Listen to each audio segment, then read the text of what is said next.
listen to the good man and that old annoying guy. Do you ever wonder? Do you wanna see who are these men of mystery?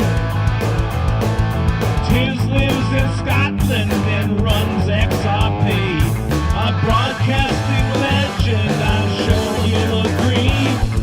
Craig lives in a studio in the USA, working on music most every day. They come together at this time each week, a wondrous pairing of these two great geeks. So stop in the chat box and say hello, and listen in wonder to the Craig and Tiz show.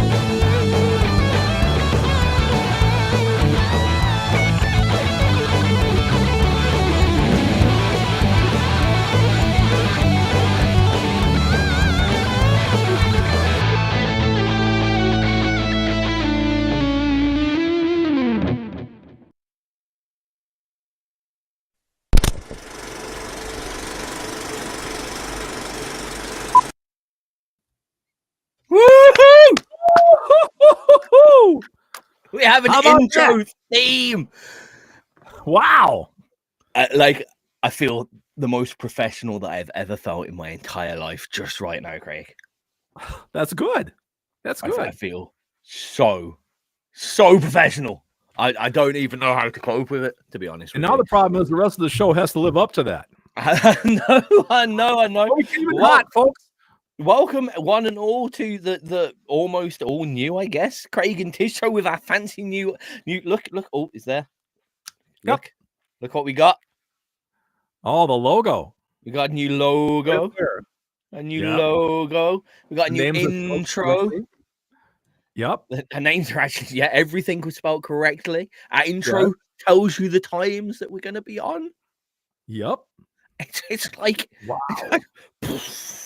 Mind blown. So many levels of thank yous already, and we haven't even finished the show yet. Thanks to Craig himself, who made the theme tune. Which inspired me to make someone else make a video towards it. DavideoPro, who you noticed may have noticed the made bys at the start and the end of the title music. Fair play.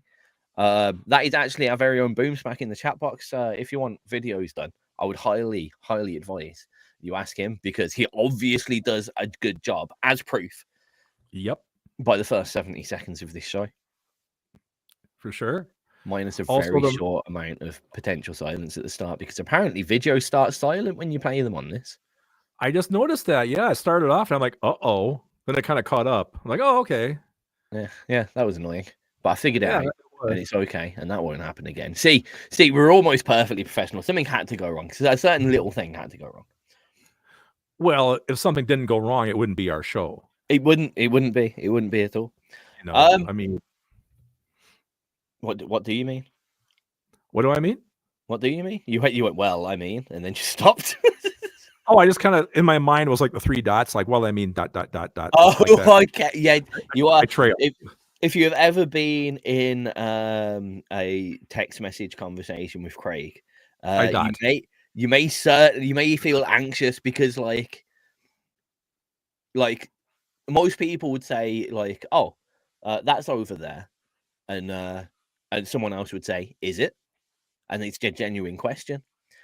Craig puts the three dots over it, so it makes it sound like he's suspicious. It's more like he's going, is it? Nah, that'd be a question mark. Yeah. Is it? I know, but that's what the dots to me are always like I'd always put them after like things like, yeah, right, you know, that kind of statement. Well, you know, you have to remember, you know, as an older guy, you know, my net etiquette is not quite as up as yours, being a younger guy.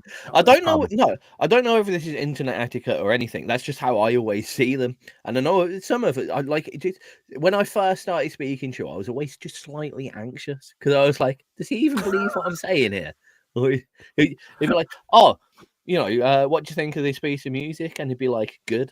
And I'm like, No, more was coming. I was processing it. Oh, right, okay. Also, you're literally using it as like, you know, as like an Apple Mac starts up and you've got the dot, like the waiting time. It's like a buffering. It's a placeholder. ... It's like customer service. You know, please hold. That's what ... is. Oh, right. That's what your ... is, at least. Yeah, exactly. Right. Excellent. So after 13 years of being friends, now you know that. I mean, I kind of knew it originally. I just hadn't got the official thing. Well, there you go. Now it's been explained. The mystery is solved. Mystery solved. Who are these men of mystery? You know. Today's show is packed full of wonderful goodness. Not only a load of wonderful stuff from the picks of Craig, including, I believe, Destroy the Moon, Redsmithvii, but the 7 is spelled V. Centerfold UK, Amongst Liars, Alxndr, Anyverse, and Between Days. I recognize a few of those. Did you pick a couple of those up from the wonderful? Well, actually, were you in the tag show Saturday? I forgot. Actually, my thing lately has been I start off with brand new submissions for the first 2 or 3. Then I pick a year. Yesterday was 23 or 2021 or something. I just started scrolling. So it's kind of fun to do it that way. That way I'm kind of topical, but then again I'm also nostalgic. So you kind of get both at the same time. I like it. It's like, see, this level of thought goes into our shows. We've also got the topic of the day, which I thought was quite. At first, it was like, "Oh, we're going to chat about that again," and then it was like, "No, let's bring it out." We're talking about music and morals. I'm thinking, you know, not just the is it right to make a track with all AI and then sell it and make a track like. Because the often one is, oh, is it right to make a track in the style of the Red Hot Chili Peppers that's about farts? And you know, well, of course it's right. Of course, I mean that one. That's that example. Yeah, thumbs up. Where's my thumb? There. Yes. But I thought, yeah, you know, using AI to that's not what I was going to do. Using assistive tools to make you play better. Is it right that venues take the percent of your merch sales? Are free gigs or charity gigs for promotion right or fair? Is AI song creation okay? Is it fair to miss the Craig and Tizz show ever? Never. Never. That's the correct answer. Exactly. But first, never miss it. The important bit. How's your week been, Craig? Me? Yeah, what you been up to this week? My week's been all video gamey. Ooh. I played Doom the Dark Ages last night. Is it as good as everyone's saying? Yeah, even for a klutz like me, I was able to progress pretty well because I had the difficulty turned down to, like, you know, baby mode. You know, so I was able, all graphics and stuff, incredible. Very happy with that. And let's see, in other news, I had ordered the new Capcom Fighting Collection 2 from Amazon, but according to them, the truck was on the way, delivered it, but I never saw a truck. So it never showed up. I was actually tracking their truck on my app, watching the guy drive down my street. And so you're the next stop. Then all of a sudden it said delivered.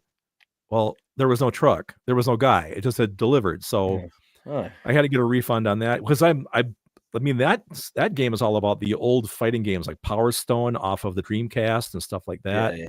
So now I'm going to have to buy it again myself. And then I was thinking, I'm running out of room on my PlayStation 5 for storage. So this morning I got a really good deal on a 4 terabyte internal solid state drive for the PS5. Just a little 4. Yeah. Well, right now I've only got 1 terabyte in there. So now I'm dumping it up by 3. That's going to come. So I'll have all kinds of storage now. So there's that. And what else? I think that's pretty much about it for me. It's been pretty gamey. Oh, I also have a new song I'm working on, which is actually part of our conversation today about AI. Oh, I'm not going to jump into it. But anyway, long story short, when we get there, I was tempted by AI because it wrote an amazing song for me. And I was like, I contacted Tizz and I go, man, do I use this? It's great. But then I'm like dealing with the devil, you know, because we are anti-AI here, you know. So what I did was last night I went upstairs to my writing nook and I took the lyrics from the AI thing and I translated them into Craig. So none of the AI is there anymore. Now it's all in my words. Right. So it worked cool because it kind of gave me the subject matter, but I was able to get all the robotness out of it and redo it as me. And if you guys have been watching online lately on the Reels on Facebook, I put up this brand new riff that I came up with. That's going to be the basis of this new tune. I'm going to start working on that probably this weekend, which will be coming out probably for you guys in July. And then in June, I'm releasing my new song called Dragon Riders, which is just going to be remixed one more time before it comes up final mix. And that's my week. How about you, Tiz? Mine's been really boring. I've just something just hit me in the face though there with what you were saying. So most of the AI music comes out is kind of AI inspired by, and this is why it's a big problem because AI is learning to be like Marilyn Manson or fucking I don't know. I'm just making up names. I'm not making up names. I'm just, but like AI is being trained almost to make songs in those styles. So AI is making a song from the influence of the Red Hot Chili Peppers, whatever. Right. You're actually making a song from the influence of AI. You're doing it the other way around. I'm reverse engineering it, basically. That's just an interesting. Because the thing was, okay, here's the thing. I guess we're kind of jumping into it already. I'm sorry, but I went to ChatGPT and I said, write me a song about how artificial intelligence is ruining creativity in music. And it wrote this amazing song called Silicon Soul, which, you know, if you guys want to, I could read you the lyrics. It's genius. It's actually really good. You know, some rhymes were a little forced because it's a machine. I understand that, you know, but the idea of it was good and everything. But like I said, I couldn't release it. I couldn't just take it word for word verbatim and put music to it and put it out because that would just, to me, would be wrong. So like I said, last night, I kind of translated it over into my viewpoint. So that worked out really. So in a way, it was a good tool for me because it gave me the basic idea and I didn't steal from it, but I kind of tweaked it, if that makes any sense. Okay. I mean, yeah. It's interesting, that one. I'm quite, whatever I say, like if you're gonna chase, everyone's not the same. Some people like AI, and I guess in the grand scheme of things, people are allowed to like what the hell they like. Right. Fine. I don't like the majority of music in the mainstream because it's all exactly the same. Like, I know there are some rock tunes and there are pop tunes in the mainstream chart, but like the construction, the styling of it, the way that it's put together is done to a formula because it gets listens. End of the day. If you like that, like, who am I to say you're not allowed to like that? Really, that's not great of me. I try and look at it from like a support your local farming kind of vibe. Like, okay, there's all that, but like, all of them are going to die one day, so you need some new musicians soon. So, like, support your local in that kind of manner. Now, I've always tried to say to people, like I did to you last night, like, how do you went, if I tweak it a little bit, like if I just change a few words, does that mean it's a Craig song? Only you or whoever's using whatever tool or AI assistants or whatever knows how they feel about it. I mean, I play drums a little bit. I don't have access to a drum kit. I use a lot of drum samples, and whilst I could probably sit there and eventually learn to play the drum riff on pads or whatever, I click them in the little tiny boxes because it's quick and efficient for me, and I can get it nice and easily timed. But I'm not going out there purporting to be an amazing drummer. I'm going out there purporting I can compose drums to a cool standard and put them out in that way. You know, the same way that like singers have backing tracks, for fuck's sake. Not every singer has a guitar on stage. You've kind of got to think about your own this feels like it should be said at the end of the show, to be quite honest. We should have had an argument up to this point and then gone, but really it's down to you, and that would have been the nice. This is why we don't script anything, people. That being said, if we're just going for the big, is AI creating music right or wrong? It depends. The only thing it depends on, in my personal opinion, is how it's then used. So if I, which I have done, gone on to ChatGPT and told it to write a song about a shitty area that we're working in, and I can show it to my few colleagues, and we all have a good laugh at it and go, look at this. This is quite amusing. Great. Done. Sweet. The bit of fun was had. It was a little bit of entertainment. If that piece of music is going out there and being sold in place of another working person's, I mean, I guess it's like, would you go into a shop and use a self-checkout machine? Yeah, for convenience sake. See, I can't do it because I know that was the person's job once. Well, for me, it's like if we go into a store and like the other lines actually have physical people there, but the lines are ridiculously long, then I will do it to get out of there. Okay, I would say. I mean, luckily, I'm not often in this situation. I would say, like, if we've got stuck in traffic and all of a sudden I've only got 10 minutes to have my lunch break, then I might run into a shop and use the self-checkout if everything else is busy. But I tend to find normally if it's like an easy, say the same line between two people, I tend to find that the people deal with the process a lot quicker than the machines do. I think, I get like, that. yeah, you just go up and yeah, it's done. Like 2 seconds later, you've got to give them money, and then you're done. Instead of all the buttons and the twirls and the whistles and whatever. And and you've also got the benefit of being able to do stuff like, oh, I accidentally picked this up. I don't want this anymore. So yeah, you know. Yeah, I think where the problem I have with AI is if it puts somebody else out of work. Okay? That's it. Yeah. Like people I know. Oh, right. You know, like hello, you know, like graphic designers or people that do copy for ads or promo or stuff like that. Then I have a problem with it. Yeah. You know, if it's taking someone else's job away, then yeah, I really do. Yeah. But I think for music creation, you know, like I said, if I use it as a tool, you know, then I see it. You know? I mean, the two sides, is it taking someone's job away, and are you pretending to be it? Like, are you claiming because you see, I've seen this argument quite a lot and people have made a whole song that's made out of like just being completely AI generated, as it were. And they're like, no, this is my song because I prompted the AI to do this. I told it to do all this. Yeah, yeah. It's my idea that the AI is being done because I can't play guitar, so the AI's just put the guitar in for me. It's the same way that I'm trying to say I don't play drums, so I've just clicked them in for me, like the bars and levels. Right.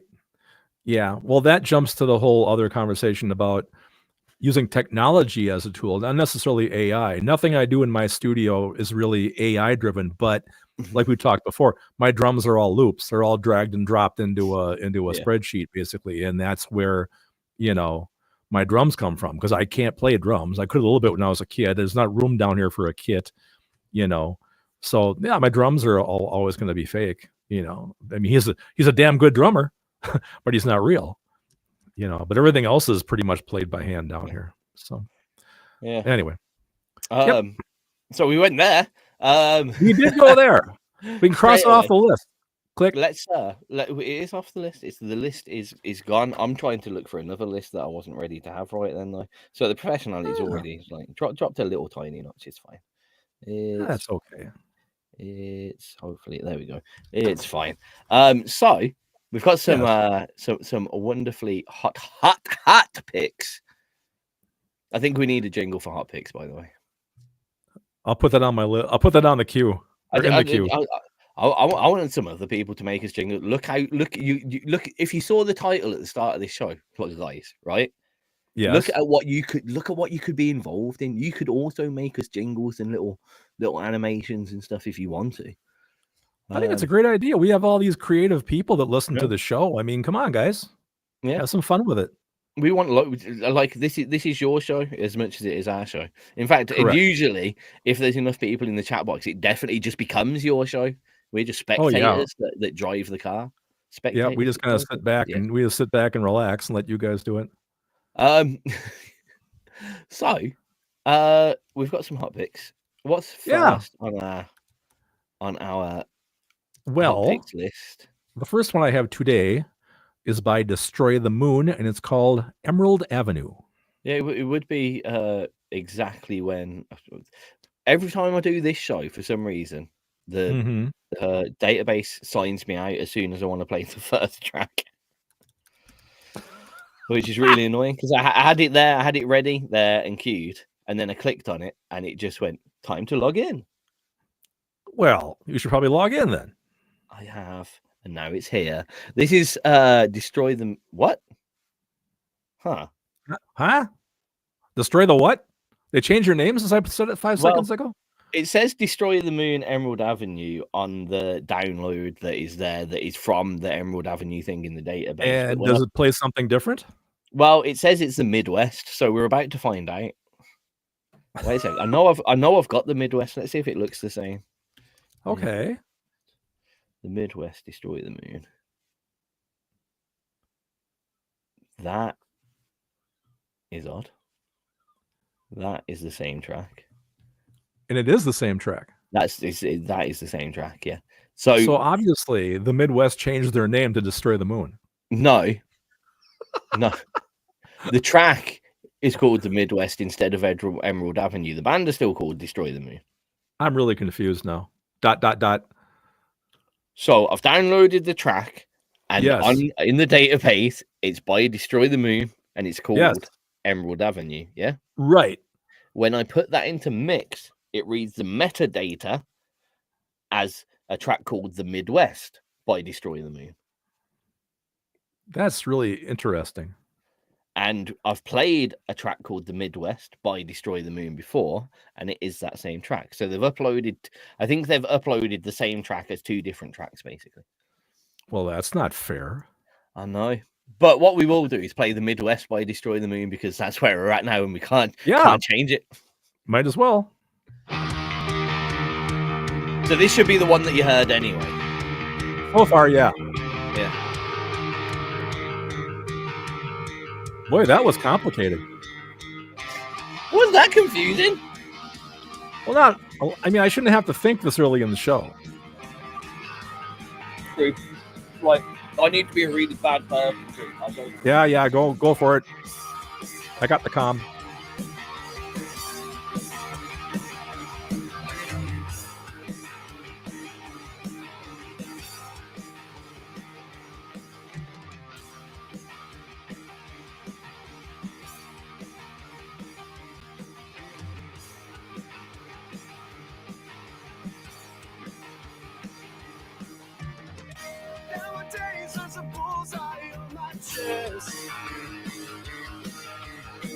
And I'm trying real hard to look my best, try to impress. But all the beggars and the choosers, the burnouts are losers. I think they've got it made.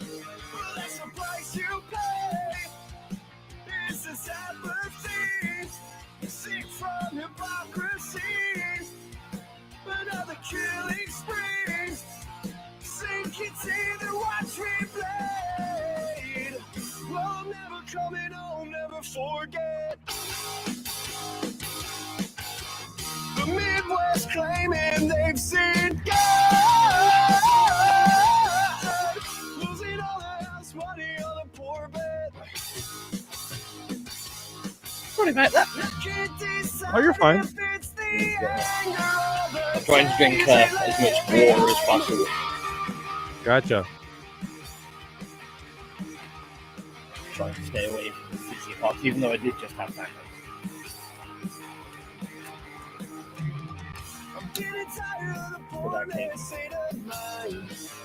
Yeah, this is one of those songs where, you know, I always compare songs to things, and I shouldn't do that, but right away I go, oh, Fall Out Boy. It does have that vibe. The vocal especially.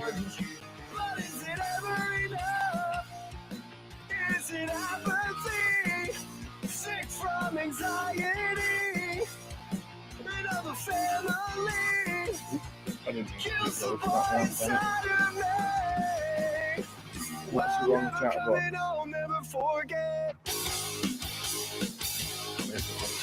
The Midwest claiming they've seen God. Well, to be fair, he is talking about the Midwest, not Emerald Avenue. Yeah. Oh, yeah. I don't know why they're probably just accidentally clicked the same MP3 twice. when they're on Yeah. Centerfold. I'll have to see if I can get in touch with They never care what we ask for.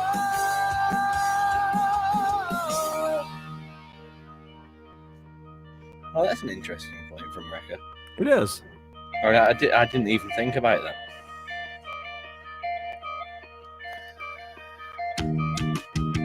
Yeah, I didn't think about that either. Because, like, at the end of the day, the most prosperous the most countries have ever been is when loads of people were fucking employed doing little jobs here and there. Everyone had a little bit of income. It was all going back through the economy. The economy was rising through the Industrial Revolution.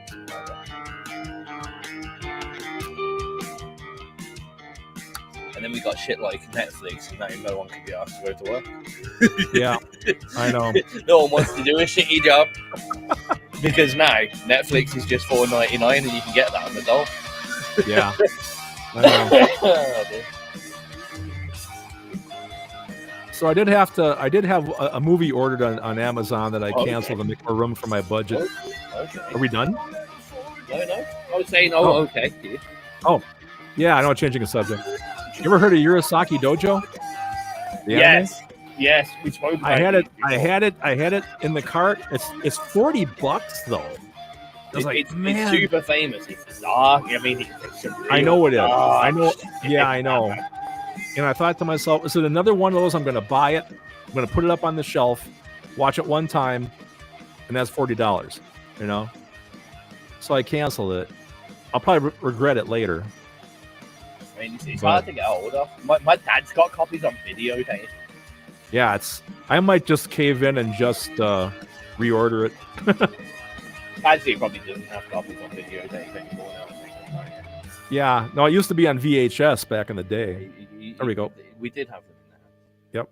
The Midwest destroy the moon here on the XRP radio, home of the DJ that left the door open. You shouldn't never leave the door open in an active studio. No, that's when the cats and the seagulls come in. Amateur mistake. No, remember, you're a broadcasting legend. I'm just so glad that I think Booms mentioned at one point, is it just Craig that sings all the way through? And I was like, yeah. And I was thinking, imagine if it had me sing that line in that. That would be like big ego level. Why not? Ego levels. Why not? Because I'm telling everyone I'm a broadcasting. I'm glad you said it. I'm glad that lyrics that you made up and had nothing. Well, it didn't mean that I meant it. It happened to rhyme. You know. That's all. I mean, hell, man, don't read too much into this stuff. Do you know what you just did there, Greg? You just went. And the winner of the gold medal is not you. One. That's what you've just done there. You know I'm just messing with you, buddy. Come on. Yeah. You know. By the way, you have a wonderful choice of T-shirt today, so the people on the video feed should see that. Today's T-shirt is the Cluckzilla. I can't see myself at the moment. There we go. That's okay. Today, I can see the Cluckzilla T-shirt. Damn right. Yep, there it is. In all its glory. I had to turn my camera back around so the XRP behind me was the right way, but that's so if everyone sees me go like something like, and hi guys, is because I'm looking at the screen and I think it's over that way, but it's actually over this way. I'm always wearing the same crappy XRP hoodie. I got to come up with something new. I don't know. I know. I have to have an art department get on that. Here's another thing. I'm slowly going to be running out of T-shirts. So if anyone wants to have themselves advertised in the Craig and Tizz show, yes, let me know because I need. I've got T-shirts for a good few shows, but I need some more. Yeah, definitely need some more. Yep. All right. I'm just going to saying you lied in the theme song. No. Not God heavens no. I'm just commenting to that right now in the chat, so he can read that. I hate this. I have to spell. Oh, spelling and hosting radio are one of the hardest things to do. I've not. Well, I'm also a one-fingered texter, which is not good. There we go. More things have happened. Then the truth of it. You know. That's a thing, I mean, I never talked about me, being anything fantastic. I just said that Tiz was amazing. You just made me look like a egocentrical bighead. I told you Tiz was a broadcasting legend. Well, yeah, but not in a good way. I didn't say what he's famous for, and I believed you. Now I ruined Boom's belief in people. Now I'm sorry, man. I didn't. Oh God, Right. See, I never said I was an amazing musician. I just said I live in a studio in the USA. I didn't say anything about how good I'm doing at it. I mean, you do make music every day as well. So sort of. I didn't say it's any good. You weren't accurate. You made me look like I've got the right face for it. I was like, oh dear. Love that video. So moving on with our music and morals. Moving right along. Talking about morals and lying in Well, I guess I'm out. No, I wanted to touch on something because I'm seeing a lot of arguments about recently online as well, and it is basically your distribution of your tickets in the doors and booking venues. And I'm hoping this will be quite interesting because I know Rekka's done a few gigs recently, so I'll be interested to see what the deal is up in Scotland. I know Space Nomad in the chat. Have you done any gigs? Anyone that's done any gigs, let us know about how you've been dealt with at a few venues, say the best venue and the worst venue, or how that distribution of cash at the door has been. I know Craig has got the old school way of things, the better way, the way things used to be. Back in the good old days, way of talking about things. Me, myself, I've weirdly been in a situation where most of the gigs that I've done with my band, when I've been in them, have been self-done. So it's like we've just hired the venue, we've done it all ourselves, so the tickets are ours because we hired the venue, fuck off, kind of thing. So I've got that side of things as well. And let's just have a wee chat about it. Starting up. Talking about merch takes at the door, or table hire as they've started to call it, which just makes me think of chair hire in a barbershop room, and a barbershop room, a barber's. You know what I mean, isn't it? Stylist, of course. Yes, of course. We only go to stylists. We wouldn't go to a barber. Who goes to a barber? Come on, man. Me regularly. I know. Well, I will give you my opinion. Not that you asked for it, but back in the day when dinosaurs roamed the earth, you had a booker. And the booker dealt with all the bar owners and all the club owners and whatnot. And what happened was he would talk to them. You would get a contract. The contract said, this is how much your band's getting paid. And you paid the gig. You played the gig. At the end of the night, the bar owner gave you the cash. You gave a little bit back to the booker, and that was it. End of story. There was no tip buckets. There was no merch table. There was nothing like that. It was just all on paper, signed, sealed, delivered, and away we went. I mean, I presume like merch tables were a thing, though. It just wasn't in the agreed contract, as it were. Yeah, we did express band merch, but it was online. We had a website and whatnot, and they still do, as a matter of fact. But yeah, we never really sold it in the venue as much, But I guess maybe what we would do is, like, if you want to buy a shirt or like a CD or a DVD, talk to a band member. Yeah, there was like no dedicated table or something, like that. So people just walk up to us and say, "Hey, man, you got a shirt? You got a shirt? Yeah, we got a couple." So yep, a little bit different back then. Yeah. See, so nowadays you see a lot of splits. So from back a day, just after the dinosaurs roamed the earth, for me, just a little bit after that. It used to be, so you had your promoters, as they became to be called, and you had promoters that were working and had a bit of a monopoly on a few venues, like you said. You had a few self-promoting venues in themselves, right? And you had obviously the self-book gigs, or the small bar gigs. Now, typically, if you weren't established yet, fully established, and they knew people were just going to come to the door to see, it used to be that there was a share of tickets to a certain point, and then a share of the bar in response. So if you got max cap in the venue, the bar will give you 20% of the bar takings.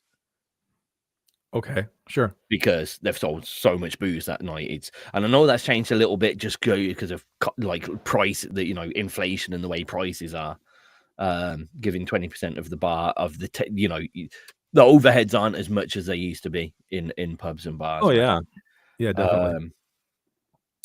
Then you had like the promoters. Yes, you'd negotiate a set fee with them. They'd pay you the fee at the end of the night as long as you performed. Often, though, more and more often, there'll be like a certain thing stating, as long as there's at least 50 people in the room.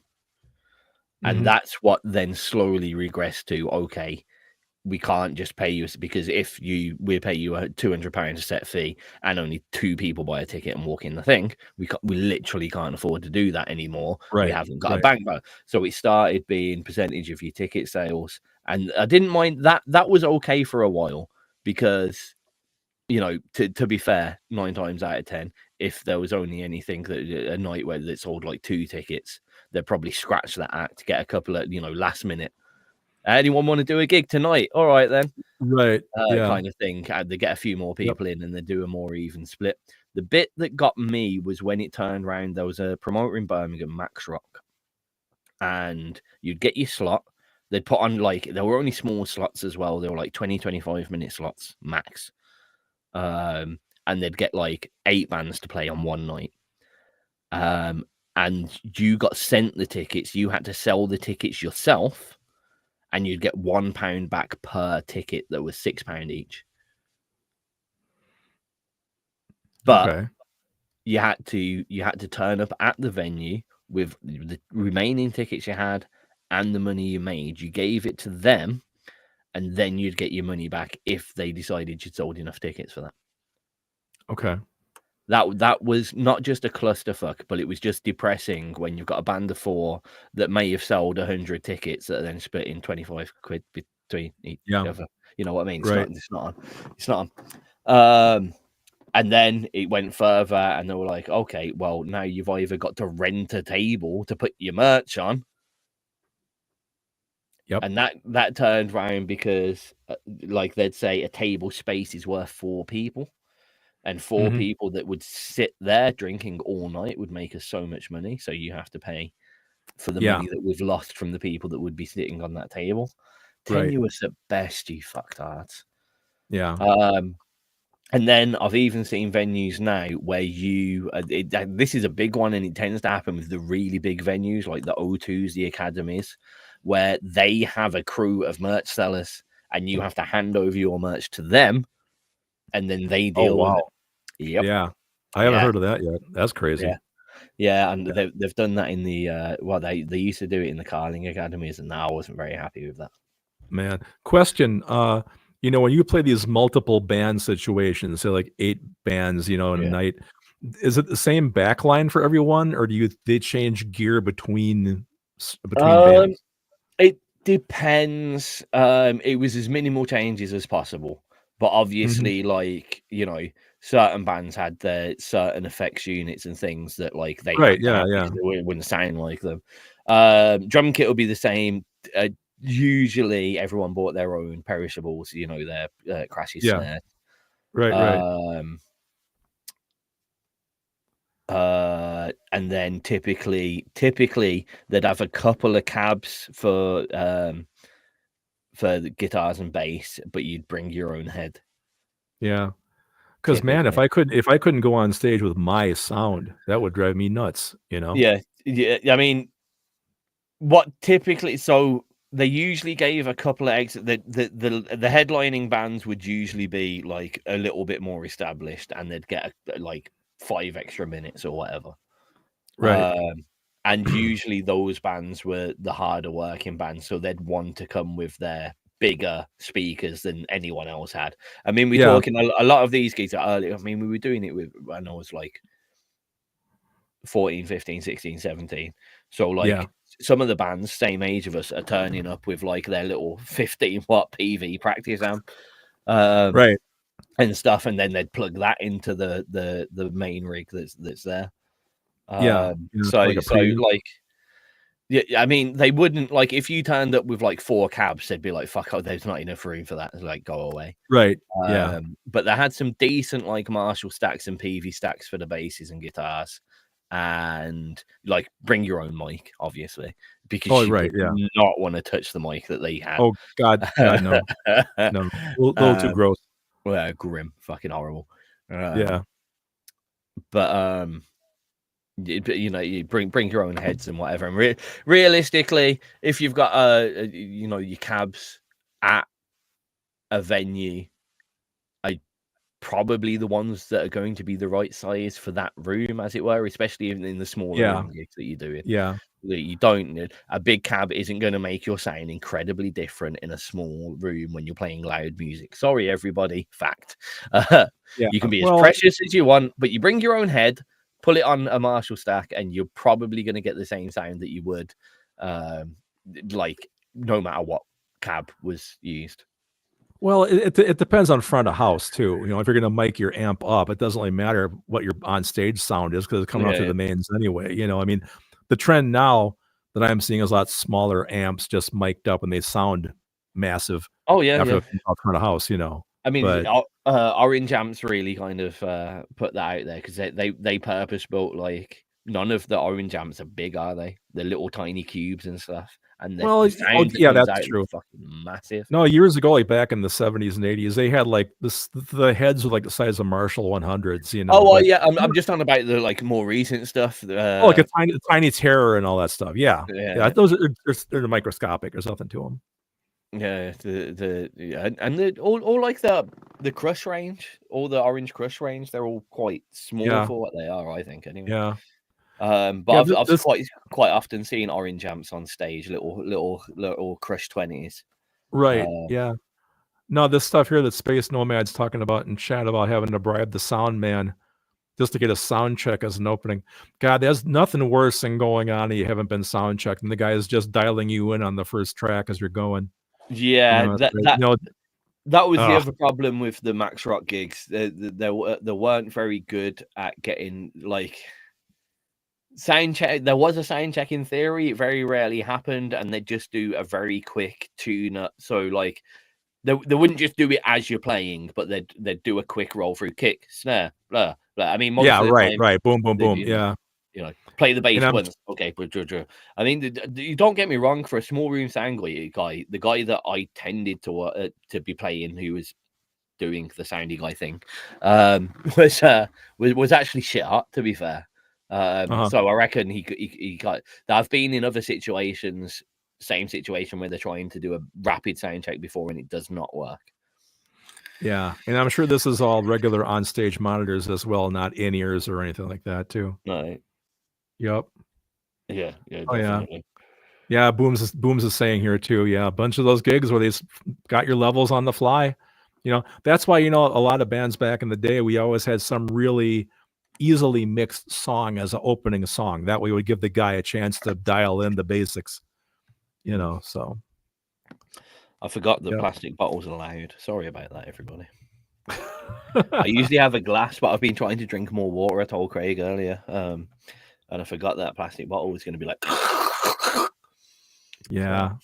It's just funny how much has changed, though, you know. But then again, I think the really huge difference between what I did and what you guys do now is you guys are doing original music. You know, you have to remember, I did 35 years of nothing but covers. You know, there was never original stuff in any of my bands. You know, so now I kind of went backwards after I retired from playing cover bands, you know, for all those years. Now I'm doing all original music. So I went the other way around with it. Yeah. I mean, it's usually a thing that bands do when they've given up trying to be famous. Like, fuck it, we'll be a cover band. Yep. And you've gone, fuck it, I'll be a real artist now. Yeah. Well, I know record played some covers and originals as well. You know, that might be kind of interesting to do. You know. Yeah. But I think for me, I'd be scared that, well, God, I hope they react to originals as well as they do the cover stuff they know, you know. But, you know, I would really believe in my original music for sure. I've never worried about too much about that because, like, The difference, I have played a couple of cover bands, as you know. I was in a Chili's cover band. I was in kind of a pop punk cover band, etc. And the thing that got me more than anything about being in those bands, right? When we were on stage, like, so I've getting this all confused and mixed up. I've been in cover bands at the same time that I've been in other bands, shall we say? And the thing that I noticed most was in the cover band, we'd be singing on stage and everyone would be having a great song when the time when the songs that they knew came on. But they were all like, it was more like they looked at each other and it was like, we know this song, and they're singing along to each other and blah, blah, blah. Right. When the bands themselves were getting into it, like, you know, not the bands themselves, the original music bands. When we kind of were getting a bit more established and more people knew like the songs and whatever, they were looking at us singing along and partying with us, and I preferred that a lot more. I always felt in a cover band, I felt like a backing track to someone's night out rather than the entertainment they came to see. Well, you're absolutely right. I think to get that kind of reaction, to have somebody sing along to your music would be super gratifying. I can't imagine how cool that would be. Then my only word saying that is you only get that when you actually talk, when you actually do it. Go out and play your own music. If you've been in a cover band all your time, just try it a few times. At the end of what I saw one band do, what were they called now? Oh, it was Led Zeppelin 2, but TOO. Oh, we have a lot of those Zeppelin cover bands here as well. There were a small local to Birmingham one, and they played some of the local pubs. And what they started doing is just at the end of the night, they just go, and can everyone just, you've had a good night, can you come listen to this one original that we've done? Oh, that's nice. And they did that for a while, and then they started getting requests for the original. And people went, do you have another one? And they just added another one. And slowly they went from being Led Zeppelin 2 to, I forgot their real name. They went from Led Zeppelin 2 to something else. And they just slowly, it's just one song for one song, slowly but surely. And then they became more known for their music, who played a few covers, and eventually they switched over. It's worth doing. People do it. You don't have to be trapped in the cover band state for the rest of your life, as Craig is proving. Yeah. Well, you know, it's so interesting you say that.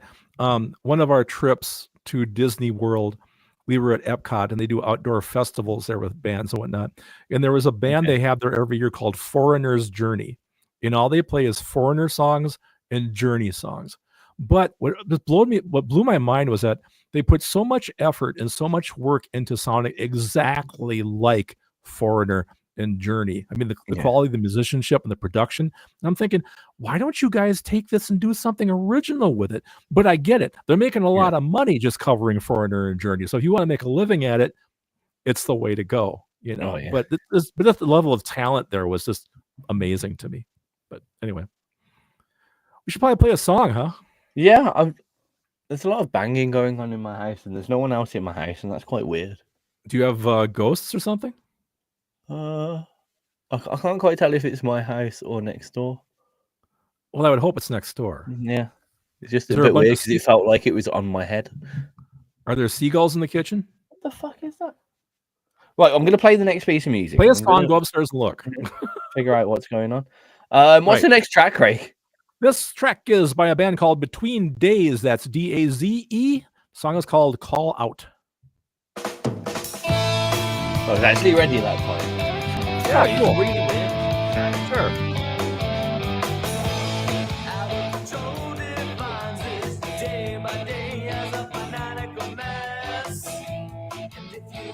What you want, you won't realize it don't make much sense. Tune your mouth, but pick your mind for something to believe. Exercise your demons, try to get your own relief. Come on out. Some days you can't beat the world. Come on out. No idea what's going on. You don't see anything.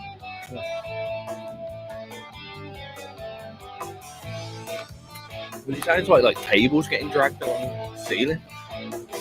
Having a party next door. There wasn't even a cat up there. Well, while you were gone, I found some interesting stuff. Okay. I was only gone for like 10 seconds. The Express Band live album. Oh, wow. 12 years on, baby. 12 years on from how long ago? I know, right? Yeah, that was this. Yeah, it was back when we were 12 years old. So, God, how old is this? Is that? Let's see. There's the Express Band. It's Saturday night. Another big one. Yeah, let's see here. Well, here's the live DVD. Express Yourself. Yep. Back in the day, man. But these guys would have written Fuckzilla. You have to angle it so I'm not just staring at a picture of myself. Because I have glare, yes. So there's that. I have memorabilia. You can't buy like anti-glare things that go over your screen if it's annoying so bad with your glasses. I probably should do that. Mine's not too bad at the moment unless I pull up white. Anything white. Oh, okay. See now what Wrecker is saying here. Now there's the thing. This very last comment. See, I played music because I needed the money. That's the difference. You know, that was part of our budget. You know, that's what we lived off of. So I needed to do covers. Otherwise, I would have starved. I wish I was in the position where I could just be with some people and play music for them in that way. It was fun, man. I had such a good time. Like I said before, it's the people you work with. I mean, we just had so much fun. It was a family. It does always. One thing I will say: big fans, like in members. Yeah. Are good things. More people in the band, the better they seem to work. There's more people to do the job. Yeah, that's true. Well, we were like a 6-piece because we had a sax and everything too. It was guitar, bass, drums, sax, keys, female vocalist. So pretty big size. I noticed with like you tend to see kind of 5 and 6 pieces rather. Yeah. Yep. And I think it is just that the extra. And I guess with that many people in the band, if one person's missing, it's not too as much of a whole. I guess I don't know. Yeah, true. Right, here we go. All right. You're listening to XRP Radio. It's home and unsigned and independent musician from across the globe. This is the Craig and Tiz show. Just heard a load of shouting next door. I don't know what's going on. It's all exciting. We've been talking morals. That was Between Days with Call Out. That's quite an anthemic end there with the woes. Whoa, whoa, whoa, whoa. Yeah, backup vocals are cool. Gotta live a bit of woes. You know, I have a cool idea. I think that to keep people out there awake and interested, we should play the theme song on the half hour. We're gonna play the theme song on the half hour. Every half hour we hit it again. Just in case you forgot what you're listening to. You know what? I might put it on again just because the start was cut off as well. I know, man. I know. Did anyone miss the intro? It's brand new. We've only played it once ever. I think it would be okay to play it once more for one show. I think so. I think it's correct. Okay. Should we just pretend to start the show again? Yeah, do it. Yeah, let's do it. Okay.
To the Craig and Tiz show.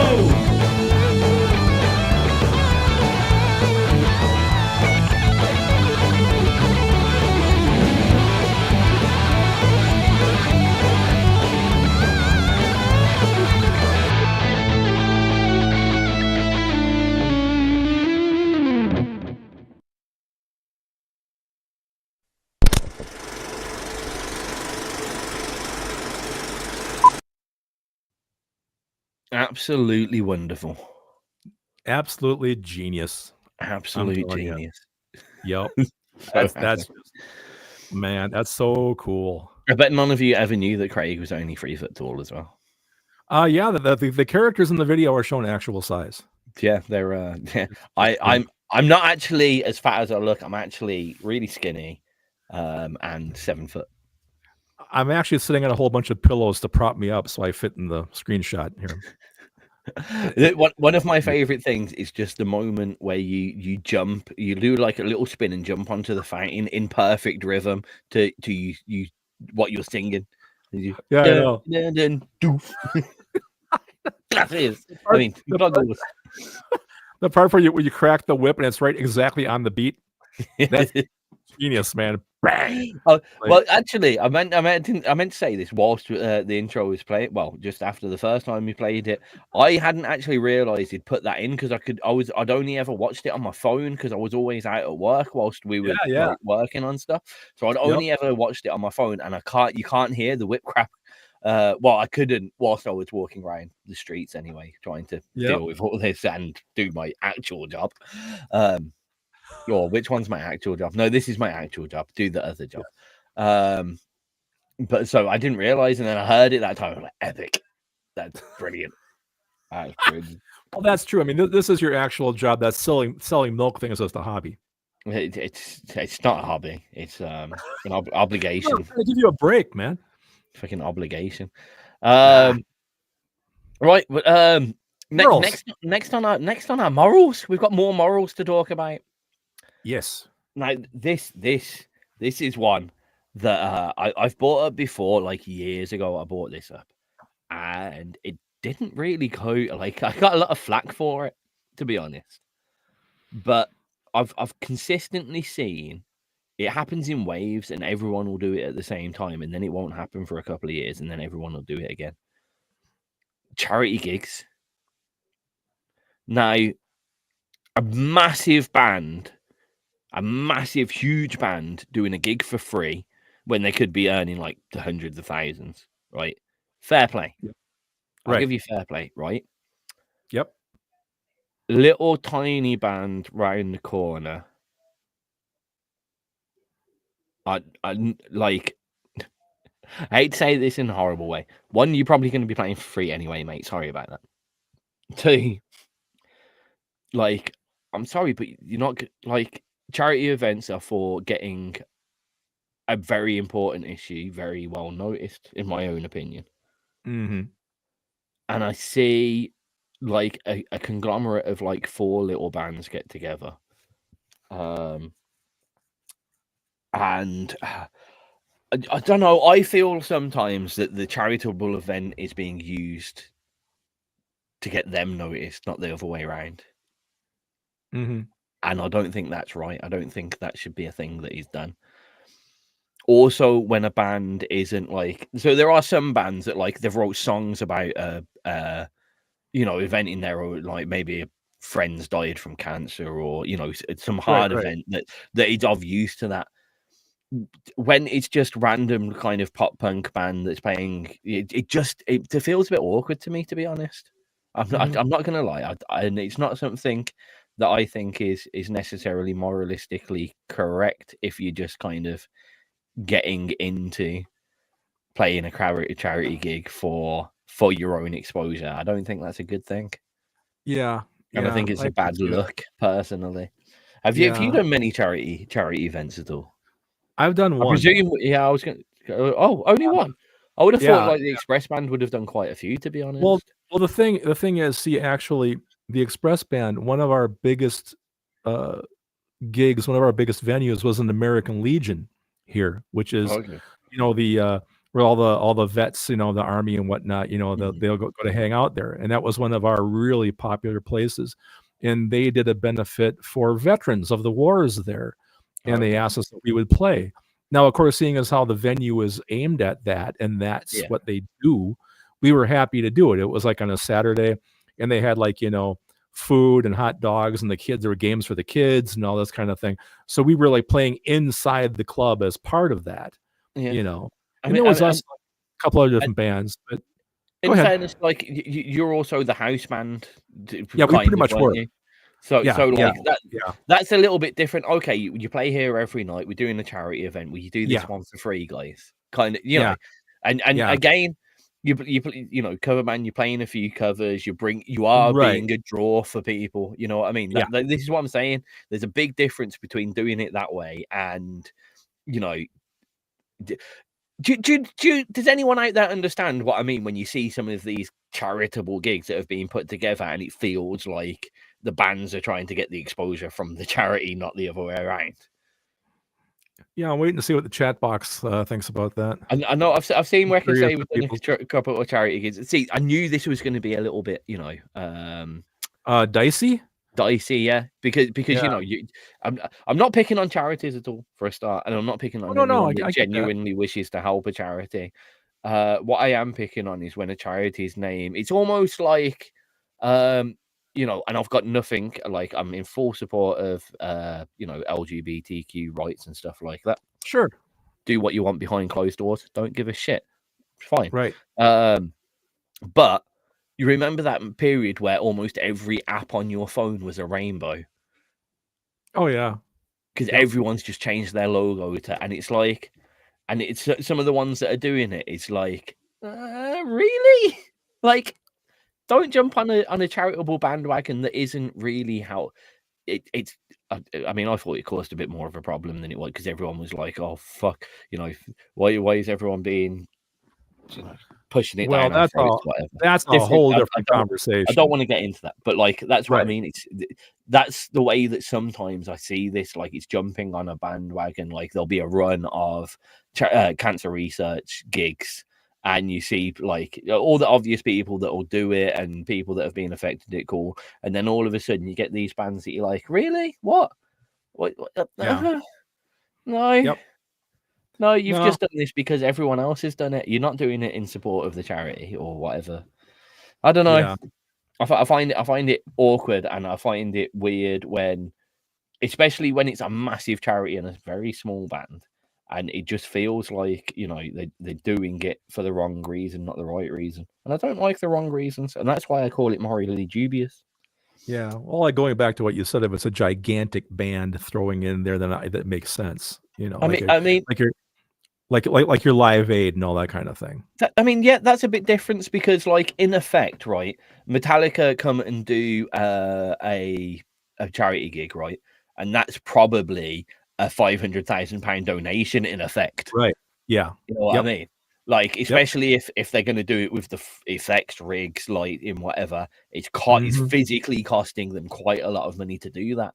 Like, not just talking the man hours or whatever, you know, get paid per hour for being on stage singing a song or that kind of stuff. But like, you know, you've got a massive team behind it. They've got their fucking lorry rigs worth of. So that is completely different. That is a lot of effort and a big difference. Band rocking up on stage at a charity gig. Sorry, a bit different, especially, you know, often it'll be like house lineup as well. So basically what you've done is you've bought your guitar to a stage and you want everyone to buy your CD afterwards. That's what's happening at sometimes.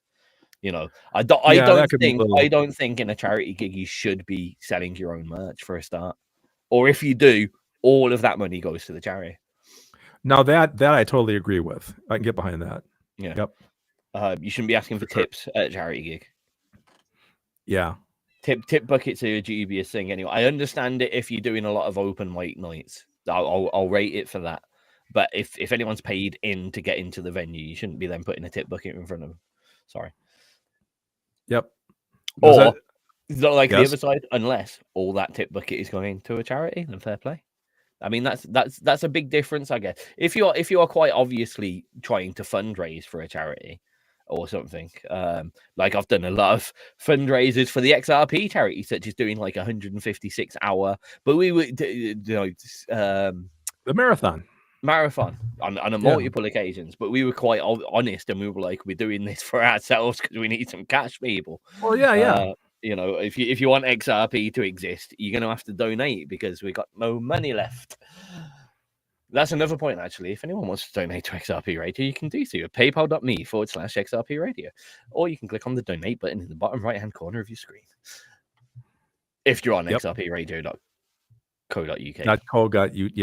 .uk. Right. Yep. What was I going to say? Oh, I guess in a way you can do virtual tip jars as well. I mean, when I put out a song on Bandcamp, everything is free, but I click the button that says, if they want to give me a tip, that's much appreciated. That's really cool, but they're sure not required to. Yeah, I think again, stuff like that. You're giving something that has cost you money out. If people want to show a bit of support, same way we've got a donate button in the bottom corner. Showing the support the same way that Facebook has got the little star thing on the people's videos, so people can send stars to each other. It's a little show of support. That's I'm not going to count something like that as charitable unless you're saying we're doing this for charity. And then again, if you are physically raising money for charity. Sound good. Yeah. I'd agree with what Rekka says there. The big bands that do charity gigs like Comic Relief, they're millionaires giving up a very small amount in comparison. Okay, they could probably give more, right? But I'm not gonna go out there and say like, well, I give away 5% of my wealth back to charity, so they should do it too. Oh, I know, right? Because I'd be lying mainly. Yeah. I support charities here and there, but I also support myself quite a lot. Thank you very much. I mean, well, you have to. And I support all these fucking musicians that I've worked with for the past 20 something years. Yes, you old man, you. Oh, fuck off. Sorry. Shit, I got shoes older than you. Oh dear. Right, where are we? What's next? What's on your list? What's on your bullet point list? Well, we've got. I thought we play another one. Well, actually, Okay. I thought we play another two, and then because we're talking about. Oh no, we already kind of did it. Sorry, what? I was going to say we're talking about your song, but you've crowbarred that into the earlier bit. Well, no, actually, because I was all willing and able to, if you guys cared, I could read you the lyrics right now as to what this thing generated, Okay. and then maybe read you back what I came up with, I mean, I don't know if you care about the comparison, but it was my first time really using ChatGPT, and I was struck by the quality of what it set up, which just blew my mind. I'm like, this is nuts, You know what? I think that might be a thing. I think we'll do a little comparison of what I think we should do actually. I don't What's think that? you should tell us which one is which. Oh, that's kind of cool. Yeah. I think after this we're going to decide which song that Craig reads out is AI and which song is a Craig song. And let's see, because that'll be a good test, really, wouldn't it? If you can tell the difference. I think it's a cool idea. Okay. Well, we'll have a couple of tracks now. Craig, you got two whole hot picks. I do. Us. I does. In a row. In a I row. don't know where's my voice contact. All right, here we go. First up would be Anyverse with a song called Crowns and Knives, and a second by, I believe it's Alxndr, Alxndr, with a track called Anxiety.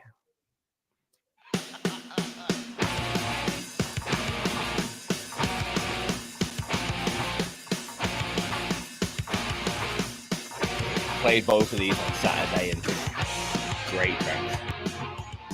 Actually, I'll tell you right now, out of this whole list, the one song that really grabbed me was that track by Centerfold. I put a star next to it because it uses that James Brown drop beat that I like so much. Oh, okay. That boom, bop, bop, bop, bop, that whole thing. Really cool. That was neat. And it was an older track that was like 2022 or one something.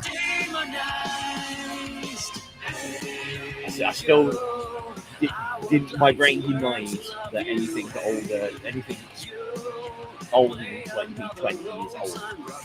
Like, I'm still stuck mentally, like 2021.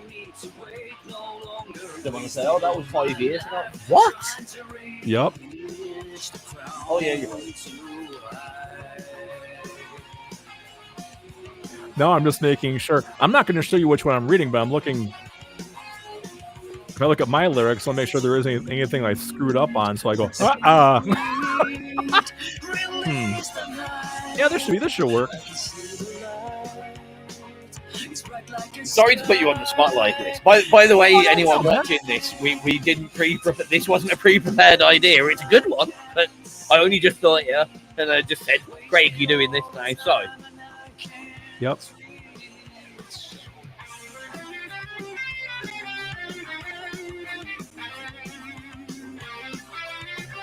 I have the weirdest. There's a new trend in audio production at the moment. Yes.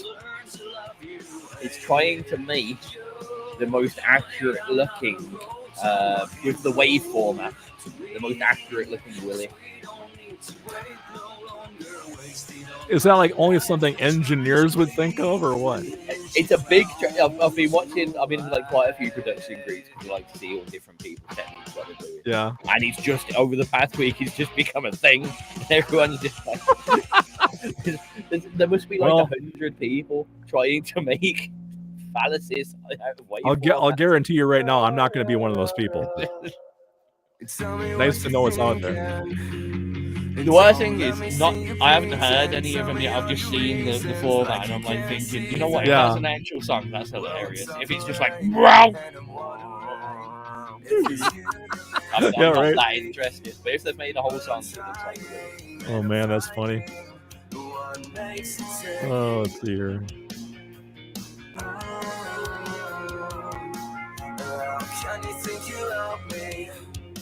When I'm obviously drowning, tired of the frowning. Now this is an interesting idea. I like this idea.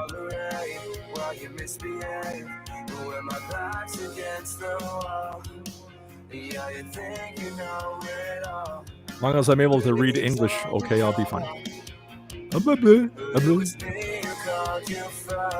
Yes, Craig's reading skills on the spot, ladies and gentlemen. There's a prompter on here. I think you can copy and paste it all in and have it scroll up the screen. Wouldn't that be slick? I need to give you there is a prompter. I need to give you access to this instead of yours being a guest. That'd be cool. Remind me to do that. Then I think when Booms gets the like little jingle stab videos, if he does that, Booms, you lovely man, I'll tell you. Like to the tangent alert, and that they'll just be in a little console. So like those videos for me, there's a little list. So we can just hit it. That you can just hit whenever you want. That would be really cool. Let's see now. I believe you Brits say this word silicon, not silicon. USA people say silicon. As long as it's not silicone. Not silicone. No, that's a whole different thing.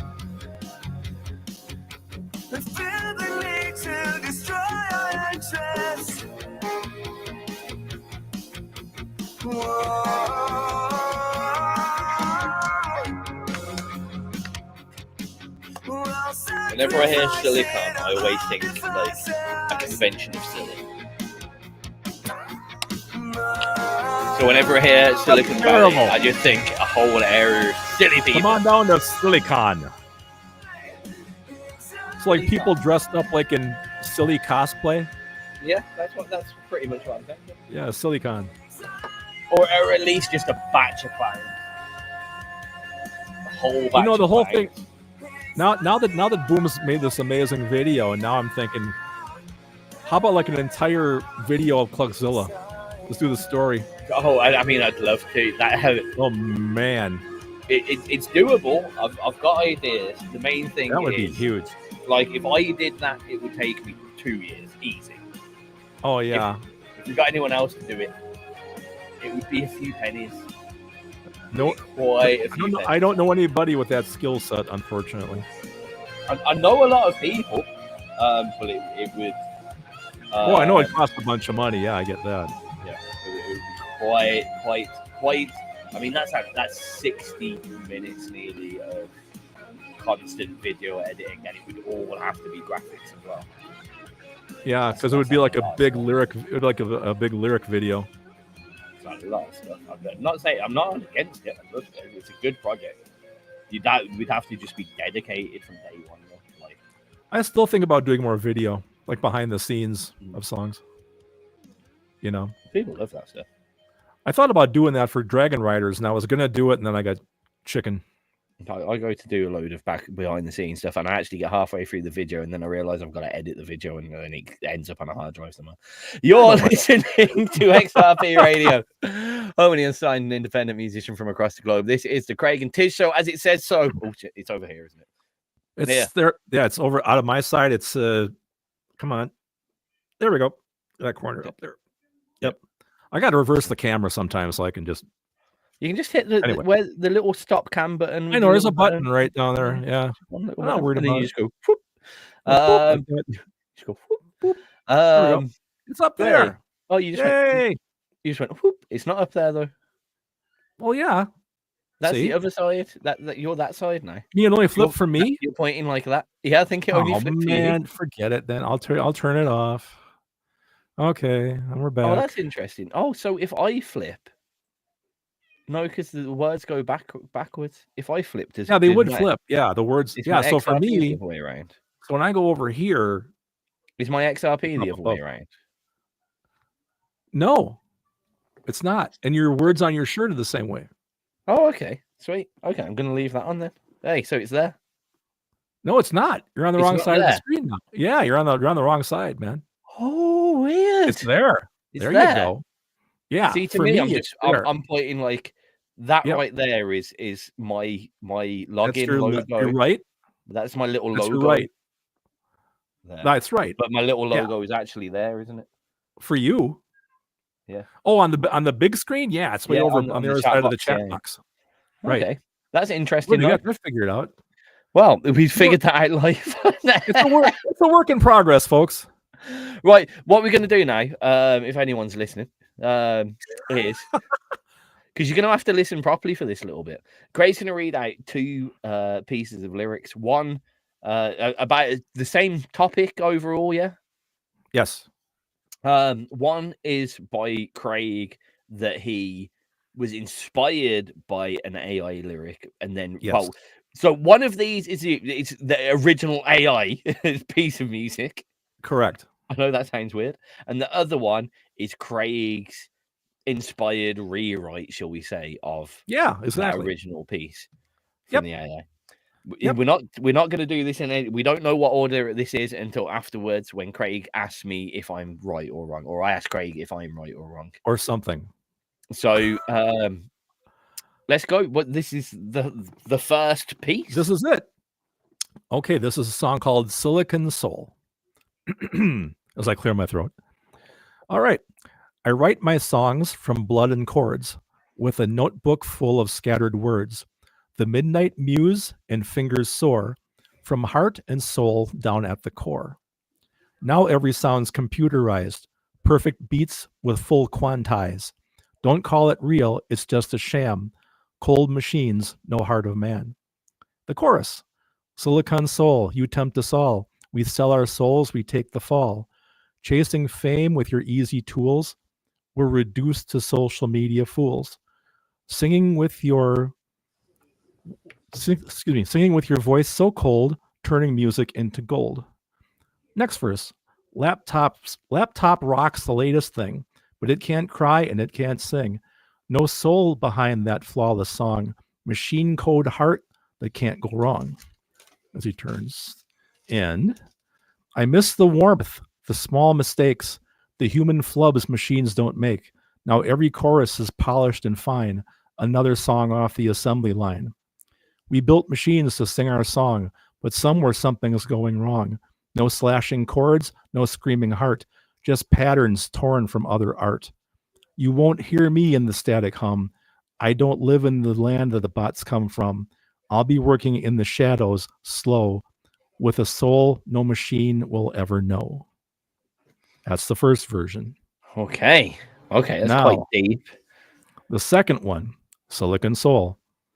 I used to write with blood and chords, a notebook full of broken words, midnight muse and cracked guitar.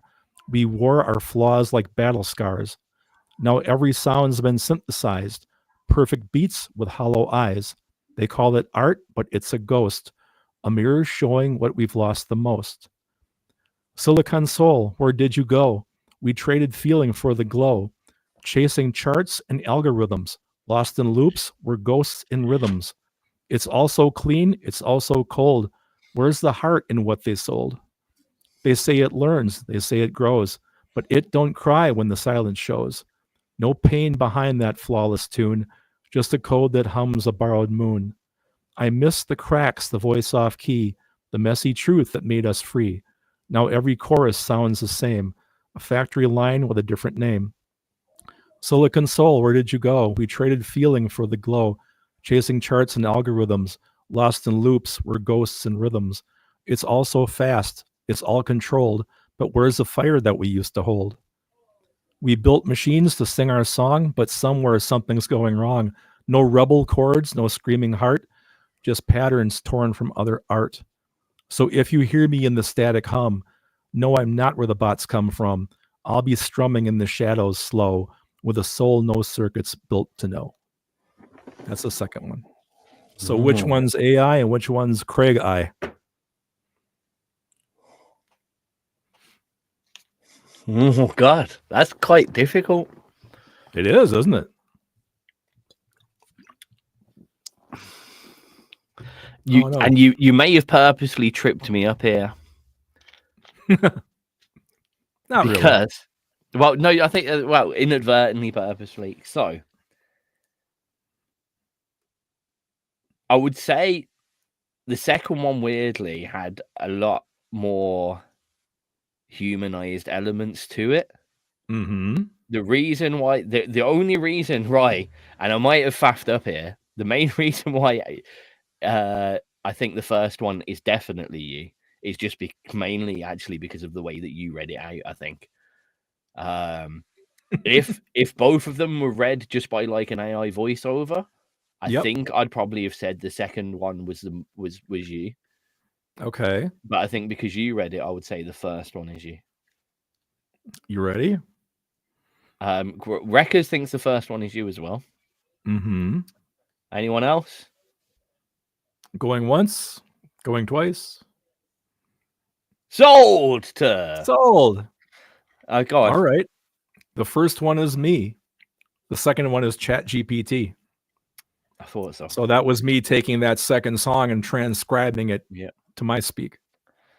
Do you want to know the one the thing that gave it away though, Craig? To be honest. Huh? What's that? The second one you read all the way through.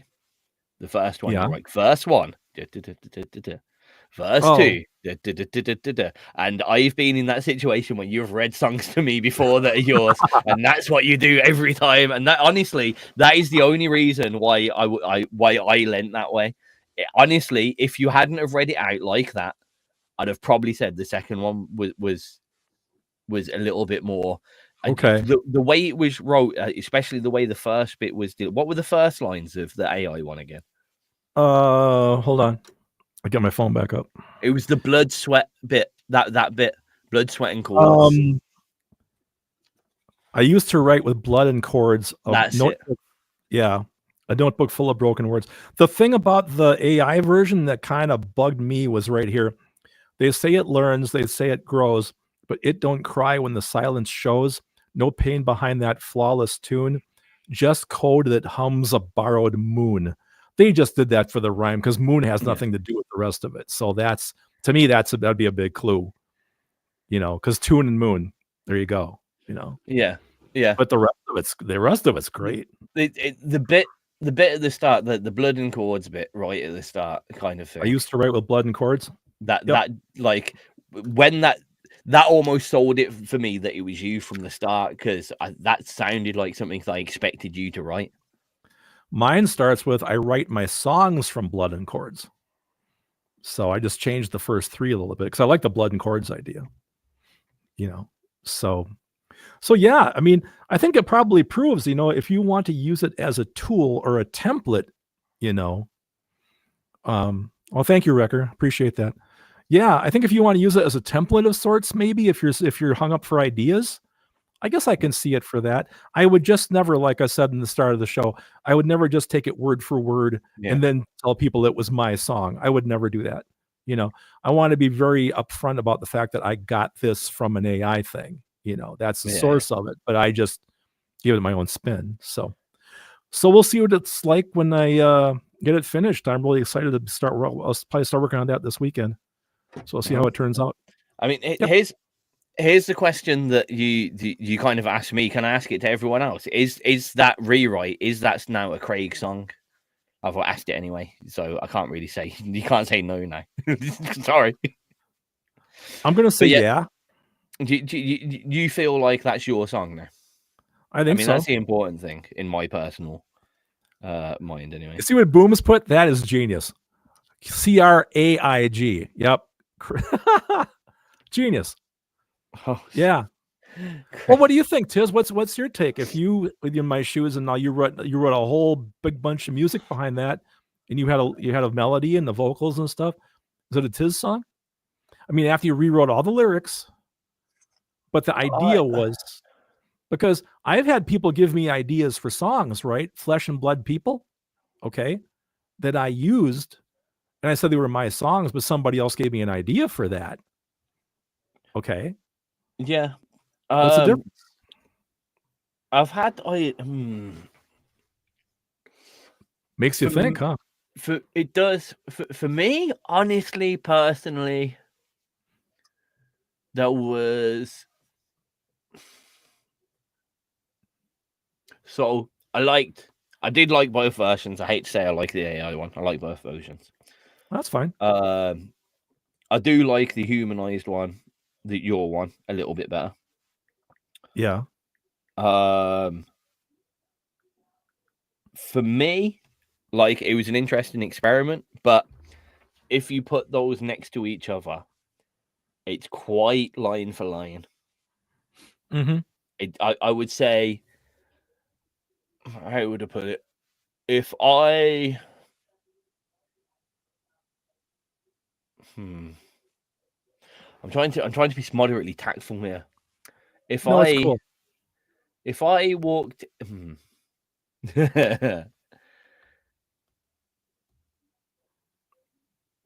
oh, there's so many bad analogies. My first analogy that I was thinking is if it was a sports ball analogy. If you're in a team, and often in sports ball, certain teams will borrow a player off another team. Right.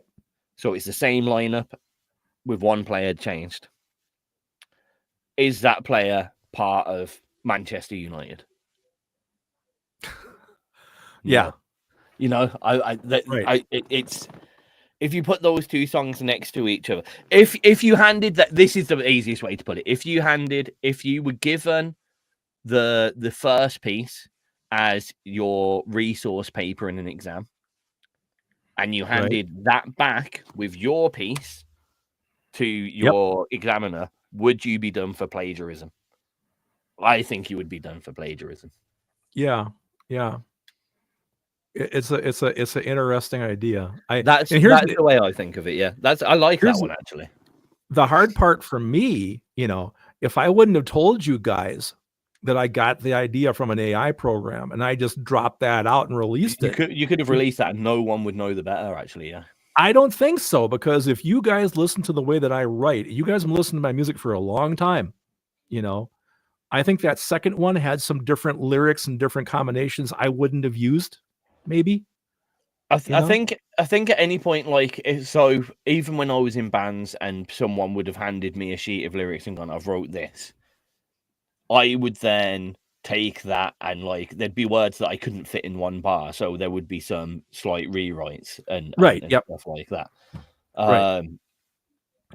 So nothing is kind of given as I would literally look at it as how, whether you could be considered taking the credit of the AI's work, I guess, if it's if you look at it from a plagiarism perspective. If you thought that was like two science papers and one was copied from the other and you handed them in, would you be done from plagiarism? That's a good analogy. I have a feeling that you probably would do at that, because it's quite obvious. Now the thing is, would people, and you kind of came up with the topic to type into ChatGPT, so is it even you being influenced by it, or is it you being influenced by yourself, but now you've got it's almost like looking at a book of rhymes, isn't it? You've now got a resource to use. You still the concept isn't AI's, mate. It's yours, 100% yours. You came up with the idea and asked ChatGPT to write that song in that manner. Yeah, I forgot about that, and until Record just reminded me here. Obviously, I'm the one that told the AI what to write, or at least gave it the input. Yeah, so I guess the core, it's my idea, because that's the parameters I gave it. I mean, is there any difference than say, for example, like one of the Cluckzilla songs, right, where I took some big orchestral loop that I couldn't play, like big strings or something, and I pasted that in the song. I didn't play those violins, but I used them in the song. Now, is that still my song, or was that just part of the song and a part of a bigger picture? Is this the same thing because the lyrics came from someplace a little bit different that I changed them? I know, but I've actually got a little bit of fear now, because there could now become a point where, because I did not realize, if you put them in a song, the rest of the song you'd made in a typical Craig style, I would have thought, oh, that's a piece of music that Craig did all himself. The scary thing is that, like, we could quite easily be in a situation. We could, in theory, already be in the situation where all the entertainment that we're consuming is actually just generated for us by computers generating what they think we want and like. I'm not saying that's right or wrong. It just makes me feel a bit uncomfortable personally. Now, the part that's scary is that ChatGPT did offer to actually write an audio file to that with instruments. Yeah, like write a whole song. I drew the line. Here's the one. Let me preface it with this. I did this as an experiment. I've never used it before. I won't use it again. I just did this one time to see what it would do, and I was not prepared for how much I liked what it gave me as a result. I wasn't prepared for how good it came across. I thought it was going to be a lot more disjointed. Yeah, me too. That's what surprised me. And it had flow. It was well constructed. It wasn't obvious construction. We can say that. It was in 4/4. It was, it wasn't anything complex, verse, chorus, bridge, chorus. No, not really. Not really. It was very obvious. It's written to the mainstream algorithm. Right, exactly. And I presume that if you got a backing track to it, that would also come with very mainstream algorithm sounds. You would think, yeah. So that is really fucking scary, because we could quite easily be consuming fully AI generated material already and not noticing it. How many people? Because you've done that.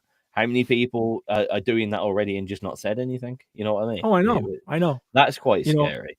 And that's, is it entertaining? Free entertainment? I guess the scary thing is it's a bit of a political feeling, but when the masses are entertained, the government can play, as they say. Keep them occupied. Give the working class cheap and accessible entertainment to just keep them staring at something and too busy to revolt. And you can keep them in shit jobs and not. It does have a bit of that feeling. That's the uncomfortable side that I'm currently getting. That I didn't have before with AI.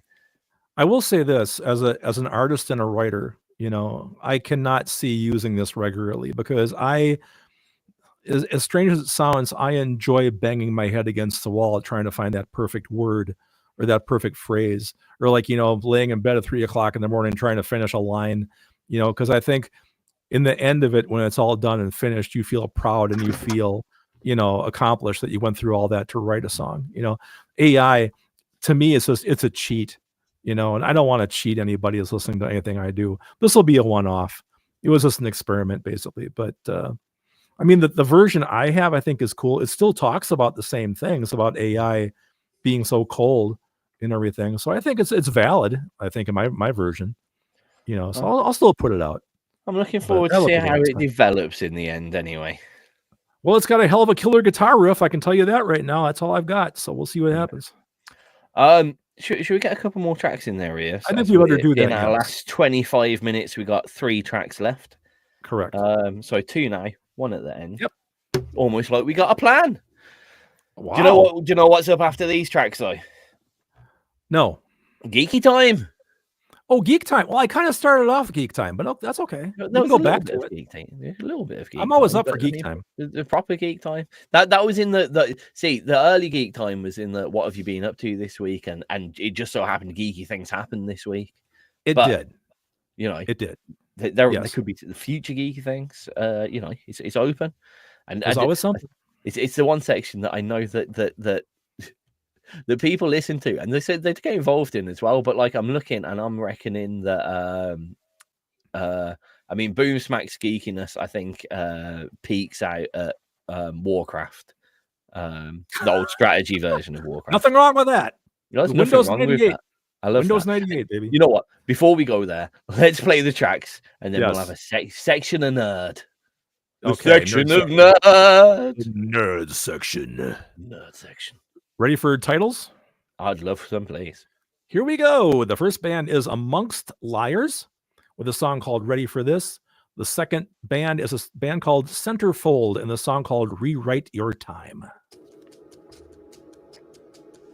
Oh, I'm getting better at getting prepared with these tracks. You know something?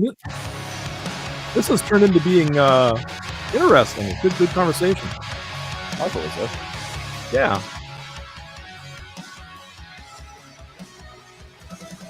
I don't know if you remember, but there was an Icebox Studio. That's okay. I don't know if you remember, there was an Icebox Studios artist called Cyborg Rainbow. Yes, very vaguely. Only had about 3 songs. Yes, Those very songs vaguely. those songs were totally AI generated. It was my only flirtation with it, because the program that I use for all my looping and stuff also has a song creating tab to it. Yeah, I've got a few of those. Yeah, and that was my just playing around with it to see what happened. It was like 3 instrumental tracks, and I abandoned it after a few songs just to see what it did. It was interesting, but nothing I wanted to go on with. Yeah, don't get me wrong. I've seen some, like, one of the bits of random entertainment, I've mentioned him a few times, is that Seth Drums. And he started off just playing along to people's tracks that, like, he'd send in. And then it started getting weird, and it would be, like, playing, pop punk along to Disney princess songs. And then he ended up getting a few people, and it was all those really stupid tracks, like, then he went into like mashups, so it would be like Michael Bublé and Korn, like just ridiculous things. And when he got to that bit, it was all about making him laugh, like he's trying to drum along and keep it serious and stay drumming without hearing something that makes him laugh. And the mashups were good at that. And then he started getting these AI tracks, and I mentioned it before. It's all about like gay cowboys. Most of them are. Right. I don't know why, but there's an obsession with making AI tracks about gay cowboys. Fair enough. And like, don't get me wrong, it's hilarious to see the guy trying to drum along to these tracks, and then it says, really inappropriately but really loudly, just like, and then we suck cocks or whatever, and you'd see it. Right. It is genuinely funny. It's a little bit of light amusement, about 10 seconds long each time, but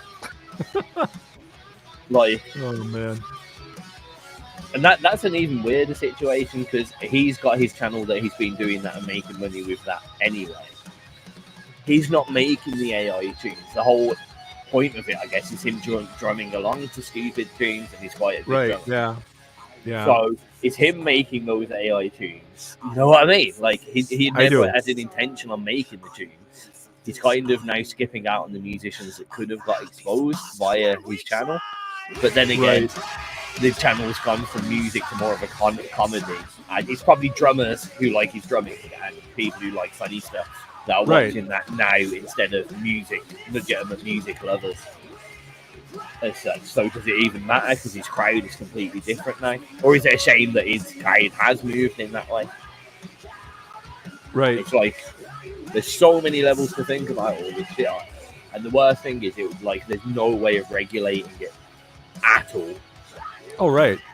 Like, it's gone too far for the government to turn around and go, okay, we're going to ban creativity from AI or stuff like that. It's gone. See you later. Yep. You are listening to XRP Radio. We were going to have 2 tracks, and the next one is Rewrite Your Time by Centerfold. Don't laugh. I meant to do that just in case I forgot know the track name. Cool. I thought they were just gonna go like one after another, man. Yeah, they were meant to go one after another. I forgot because I heard the track finish and put the mic live. See, this has the James Brown drop beat.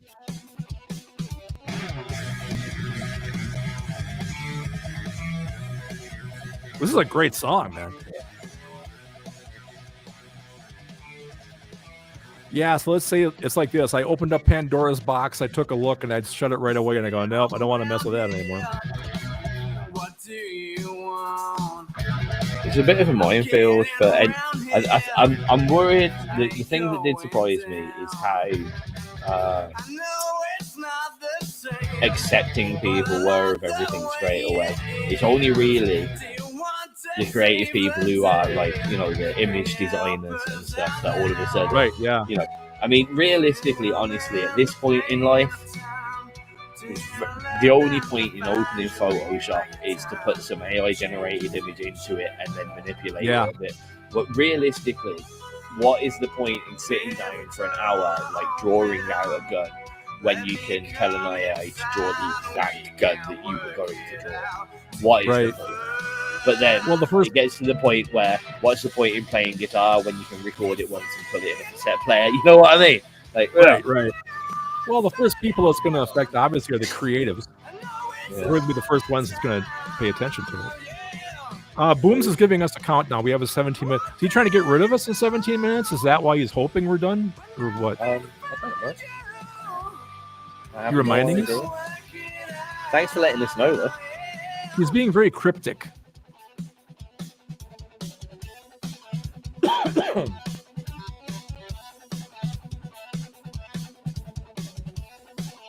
I like that part. Oh, there we go. You gotta have those spaces. A lovely bit of tightness.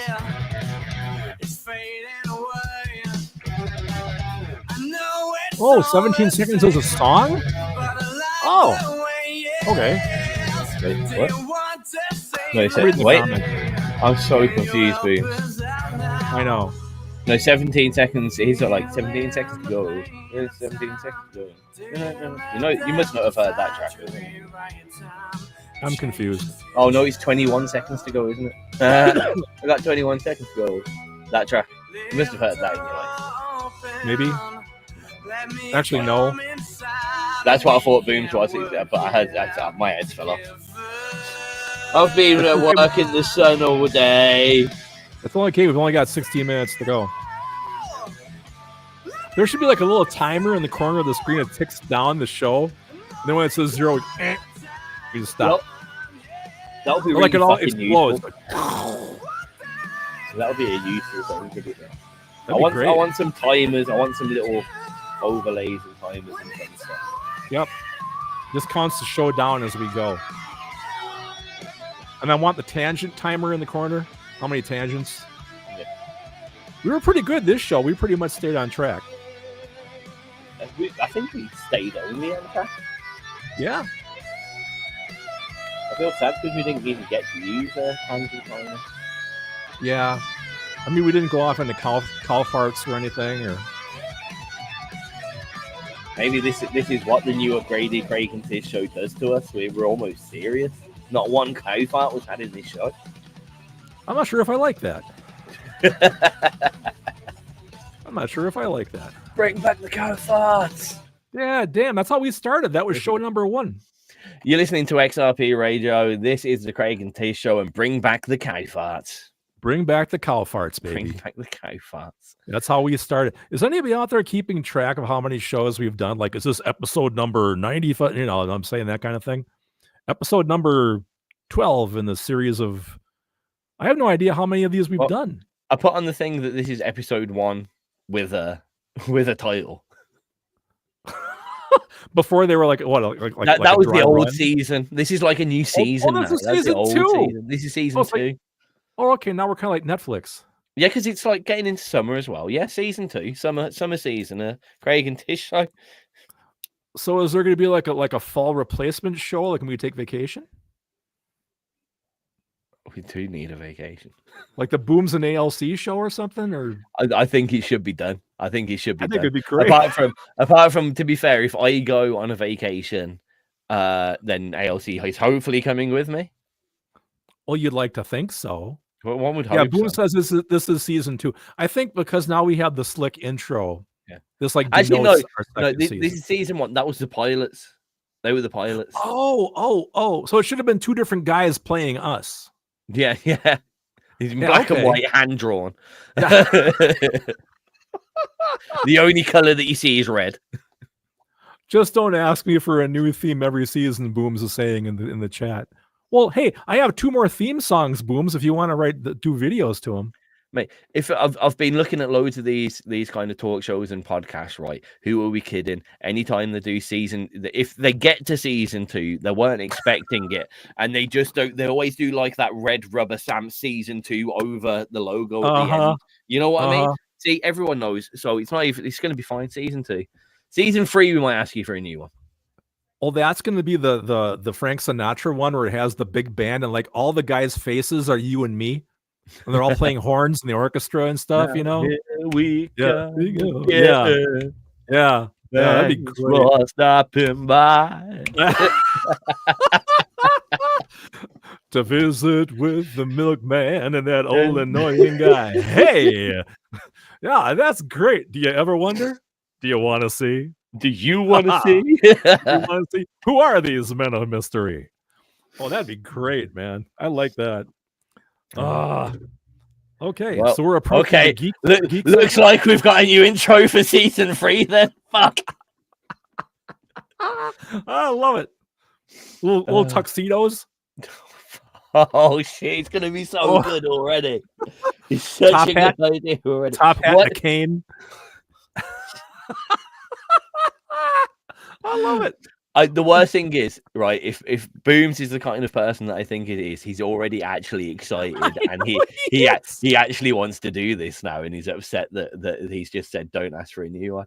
You know you want to do this, man.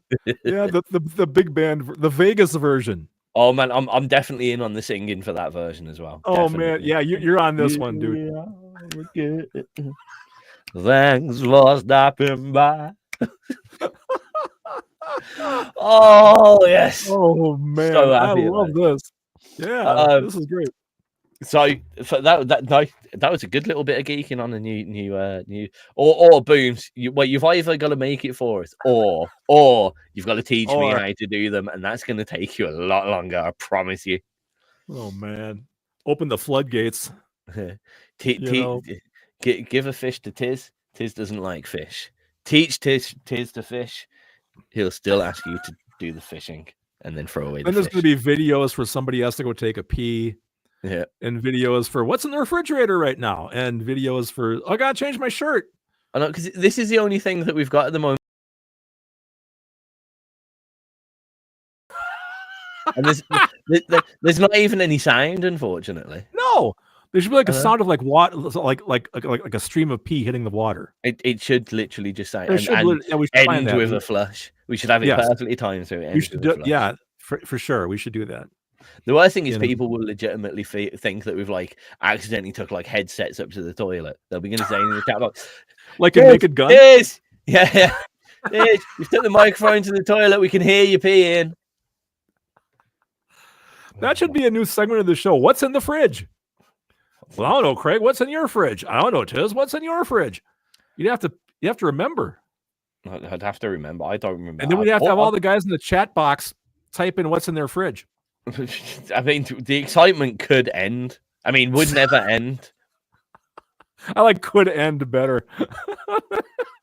It wouldn't last long. Oh man. I know. Where are we? 8 minutes left to go, Booms, if you're out there. 8 minutes, and it's not even yeah, Booms, because you need to know. Come on, Booms. You're counting us down, baby. We've got to finish at 6 what? 23. Oh, for 50, you, 550. 56. Yeah, 556, 53. No, 56, 56. Oh, there's math. There's math all of a sudden. Basically, we've got to finish with 3 minutes, 3 minutes, 3 seconds, and 3 minutes, 3 seconds. Yeah, 3 minutes, 3 seconds before the end of the show, because that's how long the last track is. Oh, there you go, doing DJ math again. Yeah, and I wasn't ready for it, and that's why all of that was an absolute clusterfuck. That was a mess. Okay. 7, yeah, 50, 57. Okay, so 56, 57. When you see 56, 57, I need to press play. 56, 57. Yeah. Okay, I've only got 53 and no other numbers, so I got 5:53 p.m. Oh, that's not good enough, Craig. You've got to have seconds in work. this game. I'm sorry, dude. Because we're so known for starting and stopping it perfectly on time. Like I've always said, I'm just your lovable sidekick. It's not my job to see seconds on my clock. Yeah. You know. The worst thing about this is like with all this professional stuff, I need to make sure all the shows are the right length, so then we can replay them. Well, now you're just asking too much. So yeah, no, I mean it's not going to work this time. But our aim is see. Can you see the time in the top right hand corner? How long the stream's been going, Craig? No, you can't see that. Okay, nope. I need to give you. I'll give you privileges soon. All I see is streaming started. I'll give you some privileges soon, Craig. Maybe I'm not ready. Maybe I'm not ready for that, boss. I don't want to take this airplane up yet. I'm still not ready, and it would be great to have another set of eyes on things for shit like this. Someone else to play the tangent alert button that I always keep forgetting. I just keep hitting it every 5 seconds. Yeah. That's it. We did say that we were going to nerd out, though. I do have a nerd to say. Do it. I took the plunge. I got Star Wars Outlaws. Did you really? I did. I just bought it myself 2 weeks ago in a pawn shop up north, actually. Yeah. So good. You and I are thinking alike. So you played it. I'll give it a play. And pleasantly surprised. I haven't played mine. I loaded it up, but I didn't play it yet. I was a little worried that it was going to end up a bit kind of to Metal Gear Solid. Don't get me wrong. I love Metal Gear Solid. I'm just not personally very good at those sneaky games. I don't like stealthy games. I'm crappy at it. Not too good at them. Some of them, it was like I loved Command and Conquer, but you know, on all Command and Conquers, there's always the one episode where you've got to take just Tanya or just the commando on a whole fucking mission. That's the one that I always failed at. I could do all the other strategies, armies in the right places, tanks there, you know, all of that business. Yep. Great. That one where you've just got one fucking Tanya or one commando and you've got to leg it through a whole map, dodging people and blowing up buildings with the stupid little bomb thing. Right. No good. It's 5:56. That means that it's your clock's faster than mine somehow. We're quicker here in the US. I've got 5:55 and 20 seconds. Oh, I'm sorry. I mean, I cut you off for nothing. I'm so sorry. Okay. We do have to say goodbye to the lovely people, though, don't we? Well, okay, until next week. You didn't have to go that quick. What did you want to say? Nothing. Now you said it's time to say goodbye, so I'm leaving. It's time to say goodbye. Come back one more time. I was trying to do it. Come back to listen to that old man and the milkman guy.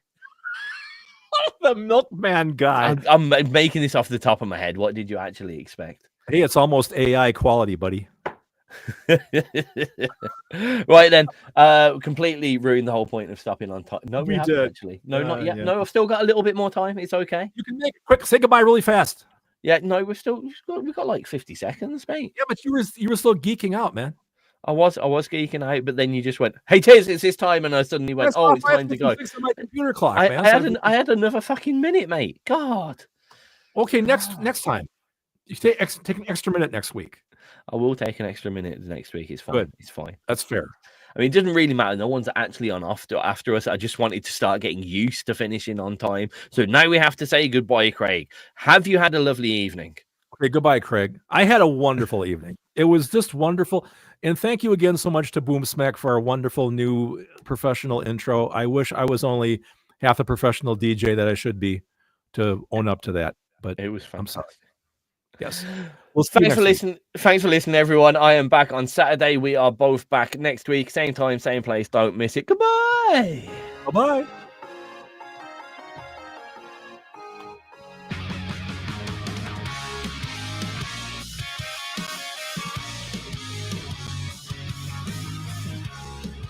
Do we finish with the jingle today as well? Yeah. The video? Yep. Is that way he puts up the times and everything? Good morning, what day is it? I've lost track of time, the nightmares come when I'm awake. I'm sick and tired, this life is complicated, but to me it's overrated. Time spent waiting for the next day. It's so funny. This is the third song, and these picks. It sounds kind of that pop punky 2000s thing again. It must have had a theme this time or something. You know what I mean? Yeah.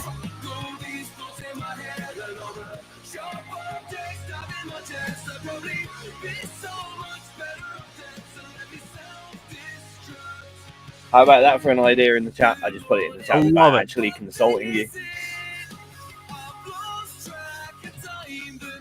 Happy days. Recap, Space Nomads, and some Boom Smack coming up in next week's show.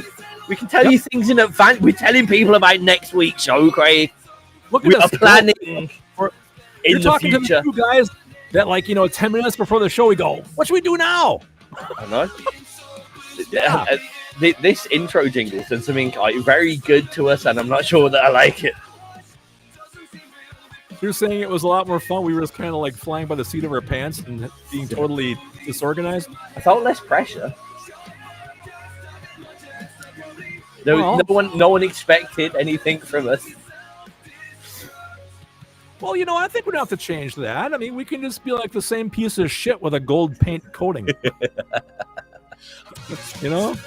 All right, then. We're not playing any Record Snakes, Nomads, or Boom Smack next week. We're not planning ahead. Fuck it. Nah, it's going to be a whole show of Sea Rage. Like that.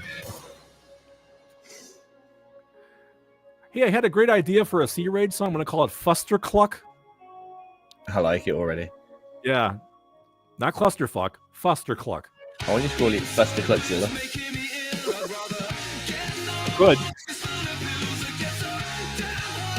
You've got the section about what's for dinner after the show, Craig. Oh, yeah. I have leftovers. For everybody out there watching the live stream, it's been a pleasure to entertain you. You've been listening to Redsmith 7 with Self-Destruct. Enjoy our little outro jingle one last time. Right on. It's not going to happen. I keep forgetting about that. It's delayed. Yeah. There's delays when.